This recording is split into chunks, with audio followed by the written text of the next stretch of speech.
রামচন্দ্রপুরে উল্টো রথ টানার মধ্য দিয়ে শেষ হলো সনাতন ধর্মাবলম্বীদের অন্যতম ধর্মীয় উৎসব শ্রী শ্রী জগন্নাথ দেবের রথযাত্রা। সনাতন ধর্মাবলম্বীদের বিশ্বাস, জগন্নাথ দেব হলেন জগতের নাথ বা অধীশ্বর। জগৎ হচ্ছে বিশ্ব আর নাথ হচ্ছেন ঈশ্বর।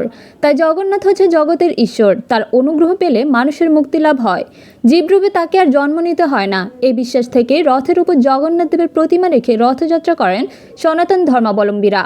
উল্টো রথযাত্রা উপলক্ষে বিভিন্ন ধর্মীয় সংগঠন এবং মন্দির নানা মাঙ্গলিক অনুষ্ঠানের আয়োজন করে। সকালে বিভিন্ন মাঙ্গলিক আনুষ্ঠানিকতার মধ্য দিয়ে শুরু হয় অনুষ্ঠানমালা।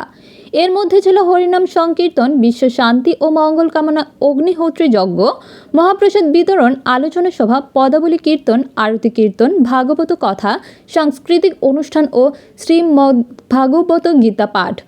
রামচন্দ্রপুর কুমারপাড়ায় জগন্নাথ মন্দির ও ইস্কন মন্দিরে এ উপলক্ষে বিভিন্ন অনুষ্ঠানের আয়োজন করে। উল্টো রথযাত্রা উপলক্ষে সোমবার বিকেলে বিশাল শোভাযাত্রা বের করে।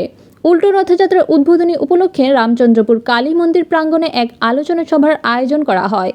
অনুষ্ঠানে প্রধান অতিথি হিসেবে ভার্চুয়ালি বক্তব্য রাখেন মুরাদনগর উপজেলা চেয়ারম্যান ডক্টর আহসানুল আলম সরকার কিশোর।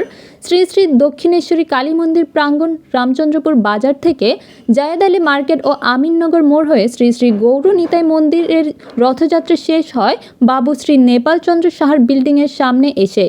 শ্রী শ্রী কালী মন্দিরের পরিচালক বৃন্দ ও জগন্নাথের রথযাত্রার উদযাপন পরিষদের আয়োজনে রাস্তায় রথ পরিচালনা করেন শ্রী শ্রী রাধাকৃষ্ণ সমাজ কল্যাণ ফাউন্ডেশন ও শ্রী শ্রী জগন্নাথ যুব সংঘ রামচন্দ্রপুর।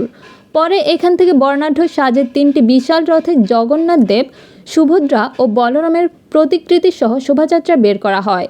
সনাতনী রীতি অনুযায়ী প্রতি বছর চন্দ্র আষাঢ়ের শুক্লপক্ষের দ্বিতীয়া তিথিতে শুরু হয় জগন্নাথ দেবের রথযাত্রা। এর আগে গত 7 জুলাই রথযাত্রা উৎসব শুরু হয়। শুভ রথযাত্রা উপলক্ষে রামচন্দ্রপুর কালীবাড়িতে ভাবনামৃত সংঘ 9 দিনব্যাপী অনুষ্ঠানের আয়োজন করে।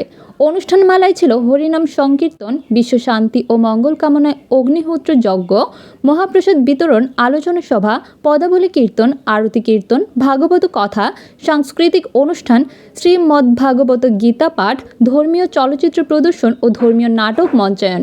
উক্ত অনুষ্ঠানের সঞ্চালনা করেন রামচন্দ্রপুর পূজা উদযাপন পরিষদের সাধারণ সম্পাদক অসিত বরণ সরকার, দীনবন্ধু সরকার, সঞ্জিত পোদ্দার, অনুপম দেবনাথ, শ্যামরূপ দাস শ্যামল, জগন্নাথ যুব সংঘের সভাপতি দিলীপ ডাক্তার, বিজয়কৃষ্ণ সরকার, রাজন ঘোষ, শম্ভু সাহা, প্রশান্ত সরকার, মধু, চৈতন্য পাল, পার্থ পোদ্দার, সাহা সঞ্জীব টিকন, সত্যরঞ্জন পাল প্রবাসী, সুব্রত সরকার সহ শত শত ভক্তবৃন্দ উপস্থিত ছিলেন।